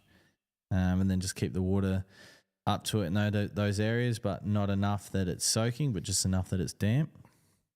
James DePeary, if I was going to buy a mower for under $1,000 for 400 meter squares of grass, what would you suggest? Depends. Do you want to walk behind like a Scott Bonner or a self-propelled rotary mower? If you want a cylinder mower for $1,000, you're probably looking at a Scott Bonner 17-inch used. I don't know. Do we discuss? Do you have a lawn at your place? Yeah. Well, that looks like a lawn. That's hilarious. I got a blue heeler, remember? That's right. Yeah, fucking dogs. Non-existent. Yeah. The front lawn, we've got a 50-foot pine tree out the front. Yeah, fuck that. But it provides good shade, you said. For the house. Yes, for the house. Yes, I remember. It's all coming back. So, see, people tell me stuff and it's here. It just sometimes gets so the lawn lost. Look like a lawn in 6 weeks when all the winter grass comes back. All the broadleaf leaves come, just cut it down. But yeah, you could get a really good rotary mower for $1,000. Or for $1,000, you're probably looking at a used Scott Bonner or a used cylinder mower.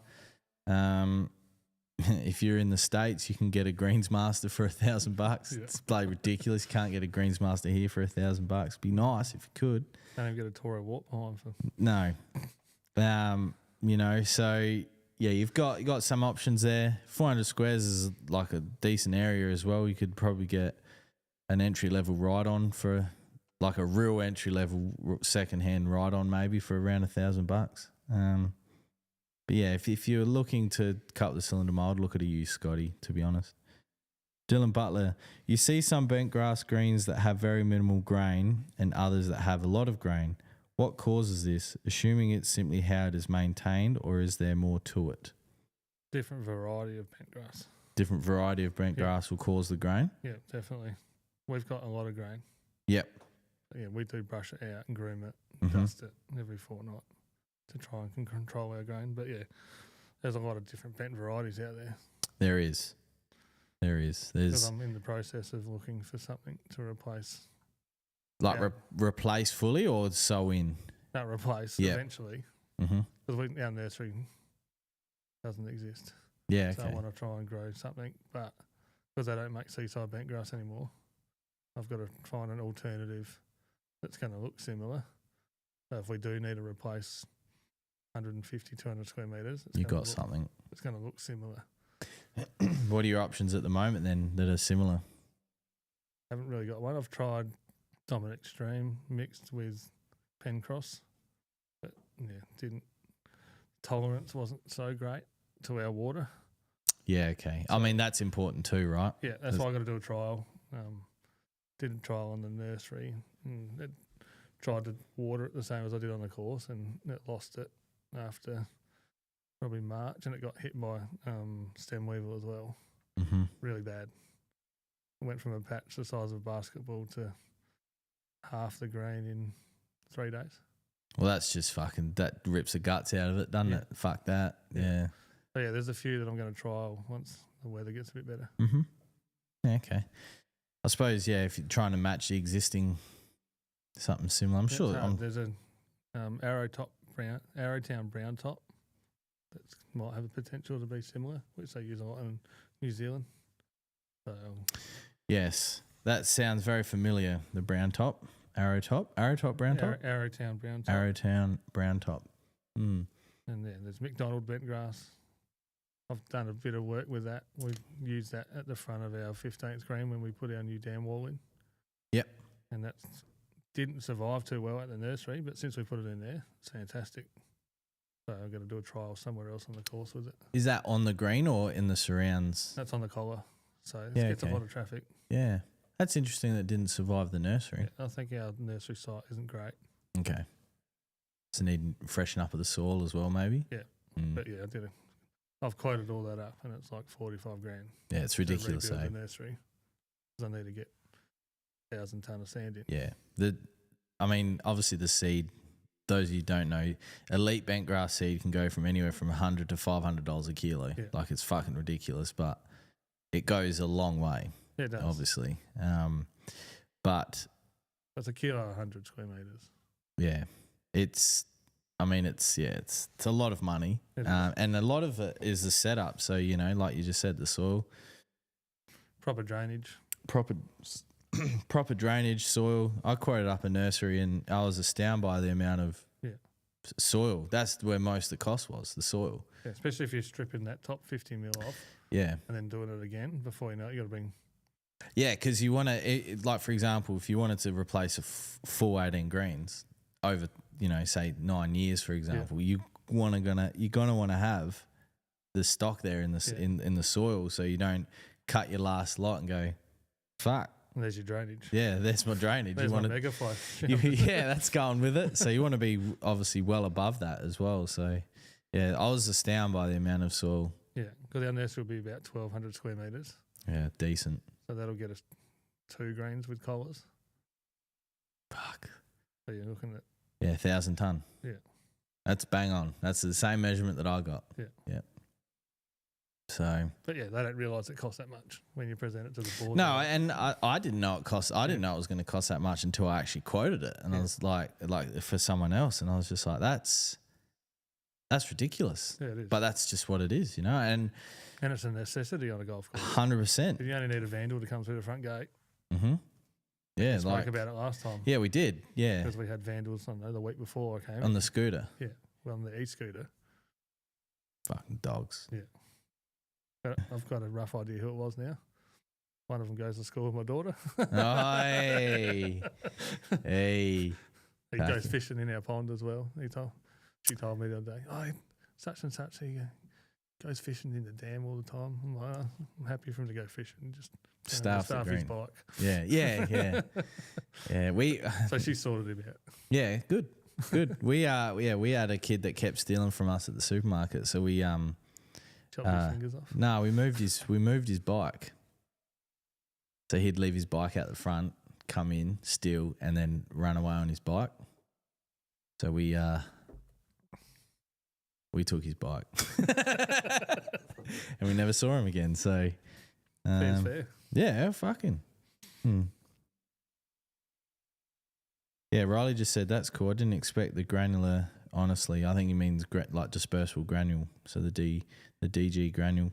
That's cool. Yeah, I didn't even know that. That's like, obviously I knew there was DG products, but I didn't know that was something that is used. Actually, because it comes in in a little box. No, it's in a bag. It is in a bag. So it's in a bag, not in a bag of a box. It's in a bag. Because what's his name delivered here, and he had lots of boxes, and he said that, and it had DG on it. Anyway, let's have a look at these photos of the. It comes through, did they finally?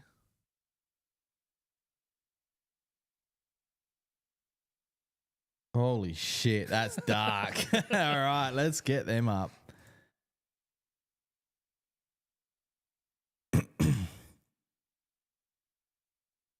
Yeah, that's fucking dark.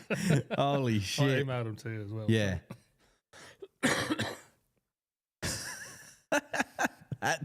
You can see where you've stopped. You got a little bit of overspray there. That's a pretty consistent pattern, though. Yeah, do it by hand. That's very good. Yeah. I've birdied that hole last 2 times I've played it. BT dubs. Yeah, that looks good. Dark. That looks really good. Except for the bloke that pushed his buggy over it after I did it. Yeah, look at that. Where's he going? He must have been coming from this way, surely. Yeah, I'm not sure. Because you wouldn't come from here to that. There's no sense going that way unless he's going to tee off that tee. Yeah. Is that a thing? No. No. So, yeah, he's hit a fucking stray ball into the clubhouse. Yeah. Yeah, that's some serious colour. I was close. 28, 18. There you go. Yeah, that's pretty good. Yeah. But yeah, very soluble, so that's great. That's very green too. It isn't. What do you cut that with? Toro walk behind. The Flex? Yeah. Clint's old mower? Yeah. Yeah. They're pretty straight too. They're very straight. They're a lot straighter than the ones out here. The loser that uses the mower out here. That 20 times a week. I'd send the young bloke up there every day he worked. He'd come during school holidays. He'd come in the mornings. He'd go, what do you want me to do? Oh, go and cut the wedding area again. Yeah. Just to burn them in. Yeah, just burn it in. Yeah. So yeah, 6 times I'd tell him to cut it every time we go up there. That's green. We didn't quite go that heavy, but that's good. I like it. There was a wedding that weekend, so I had to make it look. I don't know what her dress looked like after. Nah. Is there any pigment in that? Or is that just a wine? Just iron. Fucking hell. Yeah, that's dark. Or yeah, extreme green. I don't know. So that's. Yeah, you can see. Manganese in it as well. Yeah. You can see that there's people been standing there. So that must have been where the photos were. And a big dress drag. Big green dress. No, that's cool. I mean, is that in the rough, that one? Or is that like the ryegrass? Yeah, sorry. Yeah. Hang on. Let me start again. What's there? Ryegrass? Yeah, ryegrass. Well, there's Cooch normally. Yeah. But we oversowed it with rye and fescue. Yeah. Rye and fescue, yeah. So you got quite a combination in there. Yeah, so in the rough, out of bounds, ryegrass. Yep. The blends, and then sheep and hard, creepings and chewings. Yep. So it's all sorts. And it looks good. Doesn't look like that now, though. No? What does it look like at the moment? No, this summer killed it. Oh, that's from last year, is it? Yeah. Oh, okay. Yeah, no, nice. That's not now. Oh, sad now. Yeah. So you can't come and see it tomorrow. I was going to say, I was looking forward to seeing it next time I played, but I'll try my best for next time you get it. It's all right. I get it. Is there sprinklers here, or you'd have to? No, there's sprinklers there now. Yeah. So you could really put some water into it if you needed to. The problem is the 10th tee's next to it. Mm. So you can't pop it up every 3 hours. During establishment. Yeah. You don't want to upset the members. No, not at all. Ryegrass under full moon is next level. Camera doesn't do it justice. Clifford, the electric mods they are doing on some of these Scotties are pretty cool. Then there is the Greenworks electrical horizontal engine. Yes, but are close to a grand. I would prefer to throw a GX 120 on it, the Honda engine. Yeah. My Briggs & Stratton engine on my 17-inch shit the bed and just leaked fuel into the oil. Yeah, into the oil. I drained the oil and I was like, that's petrol. And threw it out. My old mechanic converted my electric Scotty to petrol. Yeah, okay. Was it hard? No, it took him a couple of hours, done. When people know what they're doing. Yeah, so easy. Yeah. Just had a comment here, bloody frosts with a sad face. Fuck the frost. Isn't that right, Dylan? Yeah. Yeah. Have you decided what lawn you're putting at your place yet? Fair. You still got to put the kitchen back together. Yeah, focusing on the kitchen, the bathroom, the floors, and then we'll get to the lawn. Get to the lawn by springtime. Yeah. Well, by springtime, hopefully the Crowies finish top 4. 2 games away from the GF, and we can only dream, right, Dylan? Essendon will get a few good picks. Yeah, from last year. From the trade from last year. And Jason Curry says, Khan the Crows. I got your message, Jason. I am going to the footy tonight. I'm not sure where I'm going to be sitting at this point if it's pissing down with rain, but I am hopefully going to be going and sitting in my allocated seat and not get too wet. Hopefully. Yes, that's nice. I do like that. Might have to add that to the stream. Like this stream. And we'll put young fella. Because he always cuts it. Or he was cutting it. So, all right. Well. And put Jack. Jack. Yeah, Jack. He'll be happy. Is he still on? Is he still part of the crew? No. Nah. He's finished. He left school and now he's an apprentice at Mount Osmond. Nice. Bit of work going on there as well. There's a bit of work going everywhere on golf courses at the moment, I feel. Like Matt's always talking about, this is coming up. What's happening at your course? What's next on your course? Not a lot at the moment. Not a lot? No. Because your irrigation system's what? 4 or 5 years old. Yeah, so that's... Still waiting for Irvo to do his thing for me. All right, Irvo, if you're listening. Yeah, I thought I'd throw it in there. Yeah, just, I know you're a busy man. But yeah. So, yeah, that's pretty new. That's all Rainbird, yeah? Yeah. The Eagles? 21 years old this year. Jesus. Oh, what? What's 21 years old? Irrigation system. What was 5 years ago then? No, 5 years' time. 4 to 5 years for a new irrigation system. Oh. So that's why we're starting the process now. Yeah, okay. That'd be exciting. Yeah. Will you still be at the gully then? Hopefully. If they still want me. Yeah, well, that's good. They better be. Yeah, hope so. I hope I'm still there. So, yeah. What if you had complete say in the design, what would you like to see change from the current system? Well, the current system is just double row. So in the edge of the fairway throwing in? No, it's probably 4 or 5 metres in from the edge of the fairway. Yep. And they're full circles. Yeah, okay. A lot of wasted water. Yep. So I'd like to see triple row. Triple row? Yeah. Row straight down the middle and then 180s on the outside, insides of the fairway, throwing in. With jets out the back? Yeah, with back nozzles throwing 6 to 8 metres to water the rough. Because at the moment we're watering 15 to 20 metres in the rough on some holes. Yeah, wow. And if they're throwing 360s, it's probably throwing water that's not necessary. We're wasting 15% of our water. Yeah, okay. That'd be a massive efficiency saving there as well. Huge, yeah. Pump costs, all sorts. Yeah.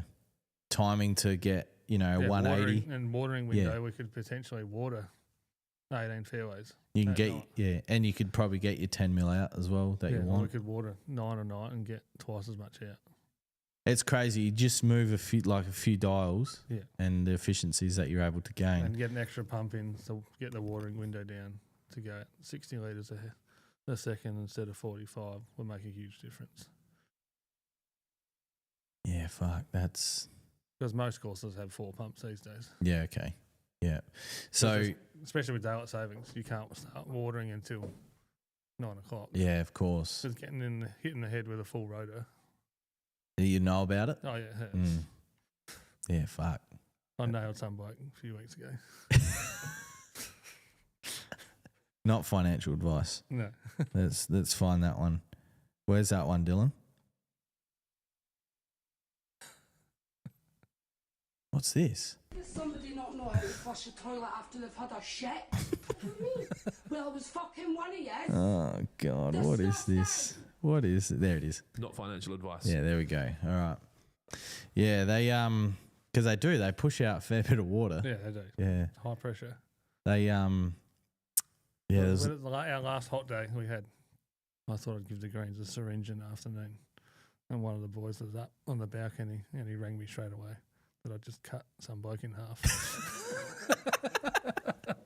Because there's no warning, is there? They just pop up. Because when it's on the system, on the cycle, it just pops up wherever it wants to on the course. Because there was only 8 people on the course. So I'm like, what are my chances? Yeah. Pretty low, but you nailed him. Yeah. That's so good. So funny. Because I don't know, I'm not overly familiar with the golf rotors, but do they do a flush before they pop up or they just pop straight up? Yes, it's not like an MP rotator where it will go and and for the nozzle to be aiming in the... Yeah, that's what I mean. For the nozzle to be aiming at him. And for him to be at that point in the course and, for that station to go on. Yeah, it's very unlucky, but also lucky in one sense. You know, probably go buy a lotto ticket as well. Yeah. You know, but and then I suppose you've got obviously, you know, you've got full say in the system. So, like you've just said, would you change any holes as well while the stuff's being ripped up? Oh, I'd love to change some of the holes, Yeah. but it all comes down to money. So the system's probably going to be anywhere around $3 million. Yeah. So the I don't know, you get an investor who's won the lotto and he's a Teacher Gully member. Find another block of land somewhere and build a new course. Well, I was going to say he's got a spare mill. Where would you spend the spare mill amongst the course if the irrigation system's already and the install's already been paid for? You got a spare mill. Would that go far in some redevelopment in the course, or would it be a couple of holes? Or a couple of holes, yeah. The second hole's terrible. I hate the second hole. Second hole is par three up the hill. What would you change about that? Just scrap it? Yeah, try and move it. Different angles so you can actually see the grain. Yep. So many hole in ones and they don't know what's going in. Well, I must admit, the first time I ever played there, I hit a beautiful shot and it like went over the flagstick. And I'm like, oh, that's... You got excited, didn't I did. I got a bit of a chub and I was long. Yeah. I completely misjudged it first time playing there. The architect has done some plans to reroute that hole. So where, as in completely remove it and then keep it. Keep it.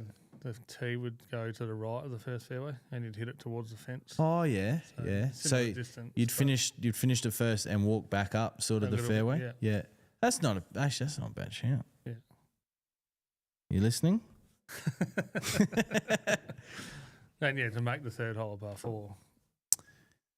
Which is what the intention was when they first built it, because it used to be a par 5. Yes, and then the people that moved there had a whinge, which is the dumbest thing. Like it's like people who live next to an airport. Yeah, that's like we're going through a process at the moment, looking at fencing. Yeah, okay. Netting, yeah. So like what they've got at Regency. Yeah, hopefully not that high. But unfortunately, yeah, too many balls going over the fence. So I mean, that par 3, that third par 3, I've played that when it's been at 220 before. Yeah, it's tough. And I've wanted to just get in the car and go home because I'm hitting 3-wood and I'm not making the green. Yeah. I'm not hitting a driver on a par 3. I'm not doing it. That's when I retire. That's funny. But yeah, ultimately. Yeah, I mean, other than that, facility would be. There's probably not too many other holes you'd want to change outside of those two, maybe. No, not really. Just reworking the greens, making them a bit bigger for the amount of traffic that we have. But we probably don't have the scope to go much bigger because parcel land is so small. Unless you go tiered, you go bigger and taller, and you have a front and a back. No, I don't like tiered greens. I know you don't like tiered greens, but I like to have my greens fast, so you can't have tiered greens. Well, you can if you want to be a dog. There's a guy on YouTube that I watch, and every year there's like a Greenkeepers Revenge Day where they like cut dog pins and stuff. Maybe the Greenkeepers at Teacher Gully can have a Revenge Day, and you can for our Christmas Ambros we do Greenkeepers Revenge. Yeah, okay. So, is it just one hole or all of them? No, I try not to do too many. Yeah, probably do 6 or 7. Yeah, that's fun. Yeah, that sounds fun. Like good day. I think on 16 I had a big hole with one of my pluggers, but it was only an inch from the back of the green. And a couple of holes, I have 2 holes with no flag, so they don't know where the pin is. Yep. So, that's clever. That's good. Fun. Yeah. I've got a couple of questions here, and I'm hoping that you know what this is because I tried Googling it and I have no idea what it is. So could be interesting. I have been struggling with controlling white-tipped lobelia. Which chemical? ? I've Googled it and it just keeps coming up with white-lipped frogs. Never heard of it. And if you're trying to kill frogs, unless they're cane toads, I'm not really sure. So... What state? I wonder. I'm not sure. The tag is the bearded SPRA and then it's extended. So it's so I might respond to him outside of this. I might send him a message now. To maybe send a photo if he's still there. Because, I tried Googling it and it just kept coming up with frogs. And I don't mind frogs. Yeah, I've never heard of it. Reply. No, I'll message him directly. The Bearded Spray Tech, his name is. So I'll just reply now. Have you got a picture? Maybe that might help. Do you get many sow sobs? They've started to pop their head already. Fuck, man, there's so many out the front. We were edging bunkers today and they were popping up everywhere. Do you spray them at all on the course? Or you just try and spray wall to wall. What do you spray with? Warhead. Yeah, okay, it does. Casper. Yep. I'll probably get that this year. Yeah, okay. They've got a good deal at the moment. Yeah, they do. Yeah, they do. If you're listening, Syngenta, I'd love to be part of those deals, Yeah, I think the Casper hangs around a bit. It's more residual for the following year.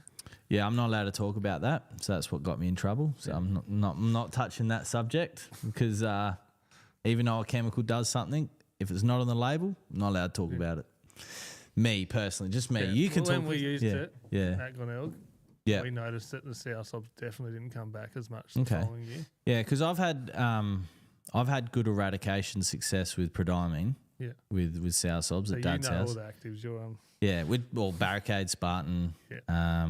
They're the only two on set, which is granule. But so Dad used to get them. Yeah. And I did 4 applications in 2 years of Spartan Barricade, and he hasn't had sow sobs since. So the trouble is, sow sobs, as you probably know, can germinate up to 2 meters below the soil surface, which is like, how can you control that? And they send their runners up, and so if you catch them in that germination area, it's all good. But if you don't, it's interesting about Warhead because those of you who don't know, Warhead Trio is the same as NSFW, same actives.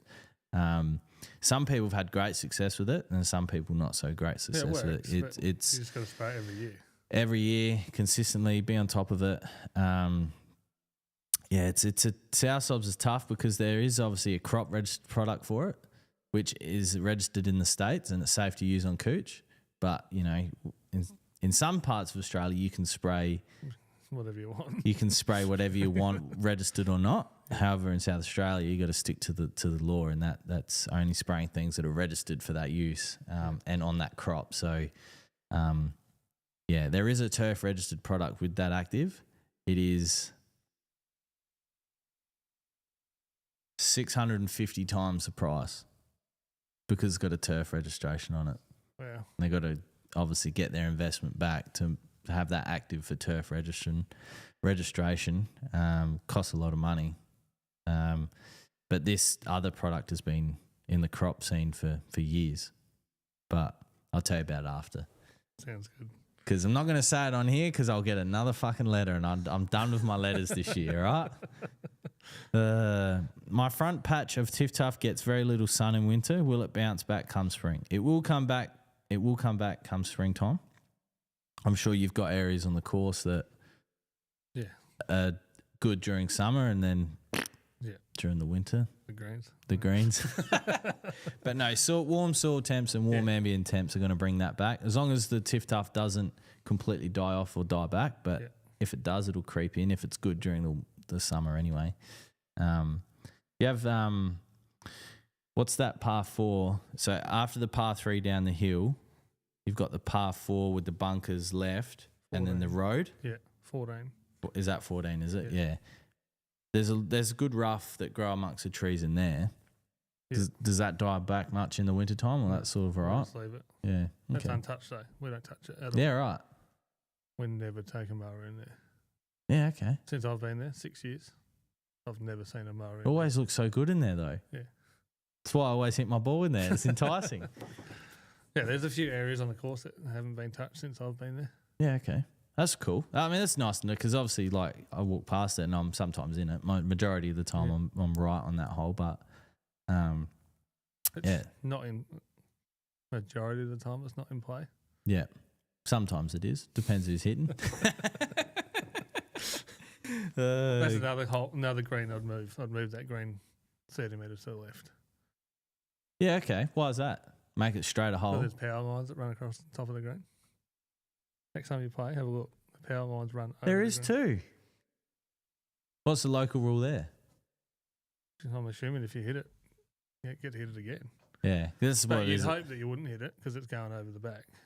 But, well, maybe it's a safe. Like it's a grace if you do hit it. Hit the power lines, get another shot. Because at Sandy, if you hit the power lines, no matter how good the shot is, you get another shot. Yeah, have to re-trigger.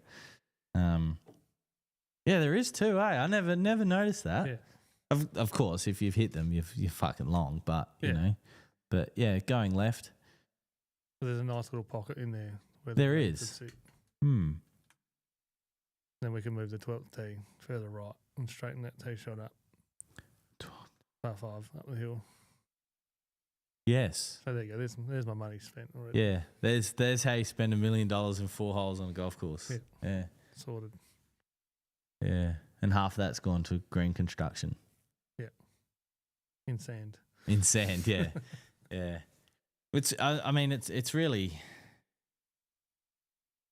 like obviously if you've got the sand, you make your money in your truck haulage, but again, the cost of diesel, like wages, fuck, it's got to be selling volume. Like a supermarket, you just got to be selling volume because like you couldn't just have one truck and one quarry. You're not making money. No way. You need to have 100 trucks, 200 trucks and a quarry. Yeah, that's got good sand. That's got good sand, yeah. That's the issue, finding good sand. I never noticed the power lines. That's got me. Yeah, it runs from one side of the course to the other. That's where the road used to go back in the day. Yeah, okay. That's why they're still there.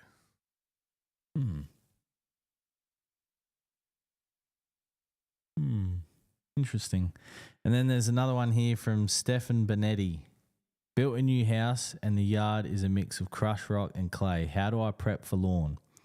Well, you want an excavator and rip it all out. Get an excavator and rip it all out, as Ben's just said. Yeah, you want to remove, and we get this question quite a lot, and you want to remove as much material as physically possible and what you can afford, because the better soil you bring in, the better result your turf's going to be. So if you can pull out 200 mil of rubble shit, then pull out 200 mil. If you can pull out 300 mil, you can pull out as much as you possibly can without obviously impacting what you've got going around. Like if you've got big 6 foot high retaining walls, I wouldn't be digging out 300 mil directly below it. You will lose it, but you know what I mean? So as much as physically possible, bring in a quality soil, go to your landscape yard, tell them what you want to do. If they've got no idea what you're fucking talking about, then leave. And go to the next one. Go to the next landscape yard, because not all landscape yards are the same. Some are just there to sell mulch for your garden. Some are there more specialised for, turf construction, green construction, whatever. Some of them are just there for builders to grab their rubble from and their concrete mix. But do some ringing around. Your opinion might be the same or different from mine, but I'm a sandy base type of person over a real organic bark chip type mix. What are your thoughts? Yeah. So a sandy loam, 80-20, 70-30. I wouldn't get caught up too much in the numbers, but a sandy loam that consists mainly of sand rather than bark chips or black material. Then it would be irrigation. Irrigation at that time is the easiest time to do it. Definitely. Like you're working with loose sand at that point. Put it in before you even put the sand in. Yeah, well, even better. Dig it all. Yeah, that's right. Depending on how far you go down. If you dig 300, you just put your irrigation. Yeah, that's right, and just have it all on risers. It won't go anywhere. Yes, and then irrigation, compared to the cost of turf, is very minimal.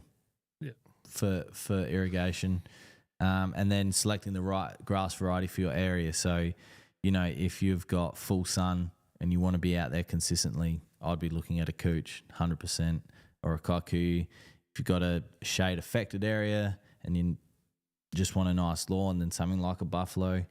If you want to go full extreme, you can really get into the nitty gritties, but sort of ask. At the same time, you're at the landscape yard that knows what they're talking about. Ask what is a popular lawn variety in that area. They can provide some really good advice, or what other people are using in your area. But yeah, basically dig out as much as you possibly can. Irrigation, good soil, irrigation, the right lawn variety, the cherry popper pack, that's very important for the establishment of your lawn. And then just watering it for the first couple of weeks, enough that it's damp but not soaking. And, mate, happy days. There's not a lot to it. It's very scary, though. I remember my first lawn, it was very scary. I had someone come and do it for me, but I wasn't in a position where I could excavate 300 mil. I just got him to scrape the top, and so that's why I'd redo it now, but it serves a purpose. Here we go. All right, so we're back. Well, unless anyone's got any questions, we can start wrapping it up shortly. Thank you, Ben. No worries. That was good. That golf course, that's all I'm going to think about now all weekend. I'm going to have to watch YouTube videos of people playing it, I reckon, because that's very nice. So you obviously played sawgrass as well. Yeah. But that was nicer. Yeah, I think it is. Yeah. That's because I played horrible at sawgrass. Yeah. I think I remember you saying that last time. Yeah. It was windy. Yeah. And then, yeah. What are some of the big courses here in Australia that you've played? All the Sandbelt in Melbourne. Yep. Australian, New South Wales. Mm-hmm. Royal Queensland. Royal Perth. They're all very similar Worley. like in terms of like their fairways would almost be the same, wouldn't they? They'll all be Cooch. Yeah. All the high end courses. Metropolitan had bent tees. When I played, that was all 30 years ago. Jesus Christ. When there was no water crisis across Australia. Well, I suppose on the East Coast there's no bloody water crisis at the moment. There's, they're the opposite of flooding at the moment. Yeah, they're getting 450 mil a week. Fuck. We're lucky to get that a year. Yeah, we're definitely not getting that a year. That's 2 years worth. Yeah. No, we've had more this year than we had this time last year. Yeah, okay. I did my course report this morning, so that's the only reason I know. Yeah. And we've had 96 mil this year. Yeah, okay. We had 93 at the same time last year. But we did have 50 mil last Monday. Yes, I was going to say. And it came quickly, so it was effectively 15 mil. Because most of it just washed straight off. Do you get much pooling out there? Like if it downpours? Yeah. Sandy's the same. I remember walking down the first... one of the boys put up a photo when it was coming down. And fuck. It's a shame. All the greens around the clubhouse were instantly underwater. I'll show you the video after. Yeah. Good. I look for. I love seeing that shit because it's just different. You don't normally see stuff like that. Yeah. So it's what's going on here, Dylan? It says we've only. Oh no, it's my computer. It's okay. It's restream it. It's 20 minutes behind because it's a paused picture of my face. Yeah. That doesn't mean the stream's paused. Oh, I hope not. Well, I don't see. Paused too, and it's been 2 hours. Oh, nice.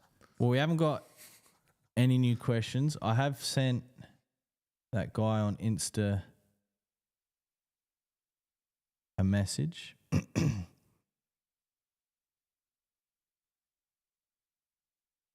We had this woman message our Instagram for a little bit, didn't she, Dylan? No, your mate. Yeah. Yeah, I think she got the logo wrong. Yeah. Like, that we're Lawnhub. Yeah. Yeah. It was like she sent us our portfolio.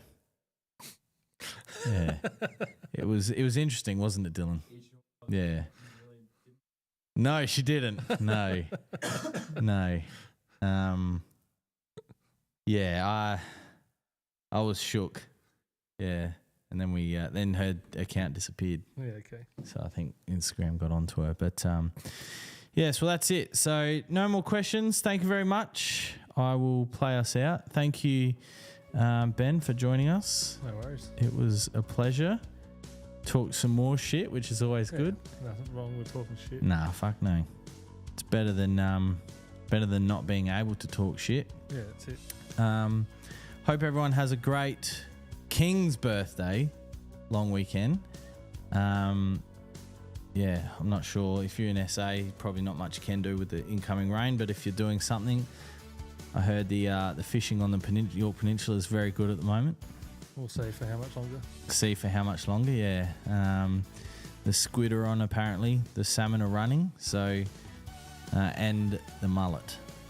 But for the rest of the country, I'm not sure what he's going to do. So, yeah, enjoy. Use is very much an Gawler word. And, yeah, have a great weekend and up the Crowies.